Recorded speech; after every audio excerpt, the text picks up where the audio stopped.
ભરૂચમાં મોટી દુર્ઘટના, દિવાલ ધરાશાયી થતા પિતા પુત્રના કરુણ મોત. ભરૂચમાં કાળઝાળ દુર્ઘટના. આલી માતરિયા તળાવ પાસે વર્લ્ડ ટ્રેડ સેન્ટરની દિવાલ મકાન પર તૂટી પડતા પિતા પુત્રના કરુણ મોત. તો તરફ કાટમાળ નીચે એક જ પરિવારના 4 સભ્યો દબાયા હોવાના સમાચાર. ફાયર બ્રિગેડે ભારે જહેમત બાદ મહિલાઓને જીવતી બહાર કાઢી. સમગ્ર પંથકમાં અરેરાટી ફેલાઈ. તો આ તરફ તમને જણાવીએ, ભરૂચ શહેરના આલી માતરિયા તળાવ વિસ્તારમાં આજે વહેલી સવારે એક અત્યંત હૃદયદ્રાવક અને એક મોટી દુર્ઘટના સર્જાઈ છે. અહીં નિર્માણાધીન વર્લ્ડ ટ્રેડ સેન્ટર સાઇટની એક વિશાળ દિવાલ અચાનક નજીક આવેલા એક મકાન પર ધસી પડી હતી. આ ભયાનક દુર્ઘટનામાં મકાનમાં ઊંઘી રહેલા એક જ પરિવારના 4 સભ્યો કાટમાળ નીચે દબાઈ ગયા હતા, જેમાં પિતા અને 21 વર્ષીય આશાસ્પદ પુત્રનું કાટમાળ નીચે કચડાઈ જવાથી ઘટના સ્થળે જ કરુણ મોત નીપજ્યું હતું, જ્યારે પરિવારની 2 મહિલાઓનો આબાદ બચાવ થયો છે.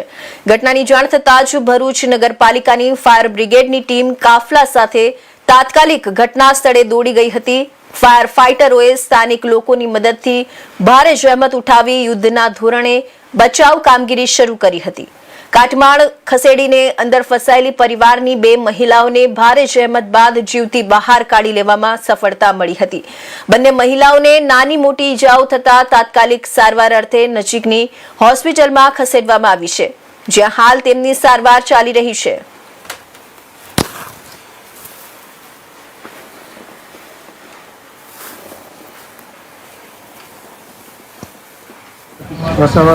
સંજય પ્રમોદ છે.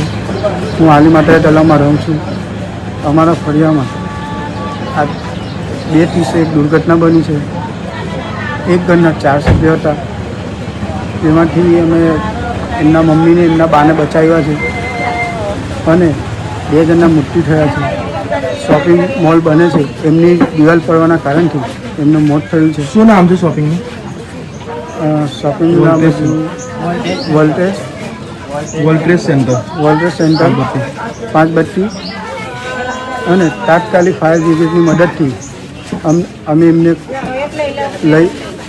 બહાર કાઢીને એમને તાત્કાલિક સિવિલ હોસ્પિટલ લઈ ગયા અને ત્યાં જઈને અમે ડૉક્ટરે અમને કીધું કે ભાઈ 2 બાપ દીકરા એક્સપાયર થઈ ગયા છે. આશીષભાઈની જે ઉંમર છે એમની 20 વર્ષની છે અને જે એમના પપ્પા છે એમની 35 વર્ષની ઉંમર છે અને એમના મમ્મી એકલા થઈ ગયા અને જે આશીષભાઈ છે એમના મેં સગાઈ બી કરેલી છે.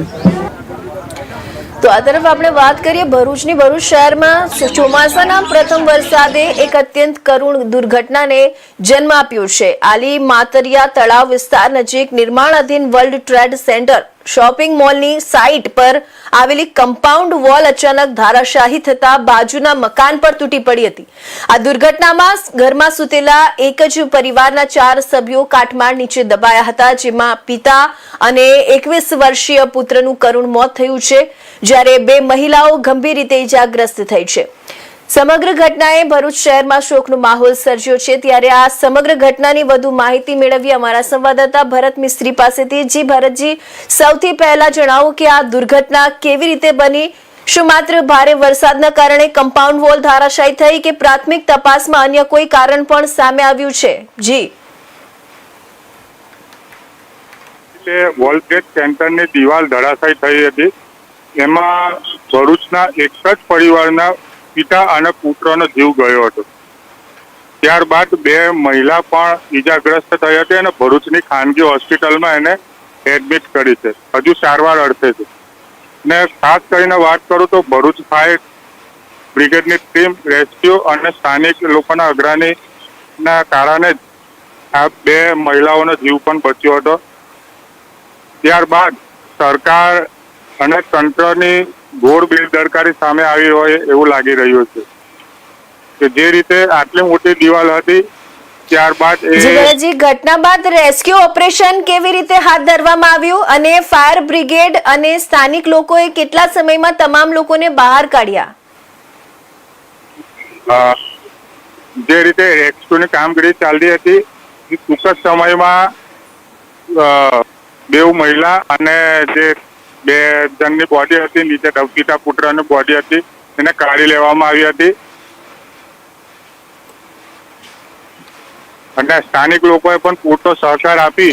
જી ભરતભાઈ, આ દુર્ઘટનામાં પિતા પુત્રના જે મોત થયા છે અને પરિવારની 2 મહિલાઓ ઈજાગ્રસ્ત થઈ છે, હાલ તેમની તબિયત કેવી છે અને તેઓ ક્યાં સારવાર હેઠળ છે? પિતા પુત્રને તો ડોક્ટરે મૃત જાહેર કર્યા છે અને જે 2 મહિલા છે એ લોકોની તબિયત હમણાં સારી છે એવું પ્રાથમિક અહેવાલમાં તપાસ માલુમ પડી રહ્યું છે. જી ભરતભાઈ, જે નિર્માણાધીન વર્લ્ડ ટ્રેડ સેન્ટરની જે સાઇટ પર જે દિવાલ હતી તેની સામે બેદરકારીના કોઈ આક્ષેપ થઈ રહ્યા છે કે તંત્રને પોલીસ દ્વારા તપાસ શરૂ કરવામાં આવી છે? શું છે, સ્થાનિક લોકોમાં ભારે રોષ જોવા મળી રહ્યું છે કે નહીં, અથવા બિલ્ડર કોઈ જવાબદાર એજન્સી સામે કોઈ માંગણી કરવામાં આવી છે કે નહીં? વર્લ્ડ ટ્રેડ સેન્ટરની આટલી મોટી દિવાલ હતી જે મકાન પર પડતા જ પહેલા વરસાદમાં પડતા જ જે મકાનમાં જે સૂટેલા લોકો હતા એ લોકો નીચે દબાઈ ગયેલા હતા અને પિતા પુત્રની મોત થવાના કારણે જે સ્થાનિક વિસ્તારમાં ભરપૂર ભારે રોષ ચાલી રહ્યો છે. અને જે રીતે આ વર્લ્ડ ટ્રેડ સેન્ટરની વાત છે તો એ વર્લ્ડ ટ્રેડ સેન્ટર પહેલેથી જ વિવાદિત હતી અને તંત્રની સામે પણ પબ્લિકનો ભારે રોષ ચાલી રહ્યો છે. જી ભરતભાઈ, ખૂબ ખૂબ ધન્યવાદ.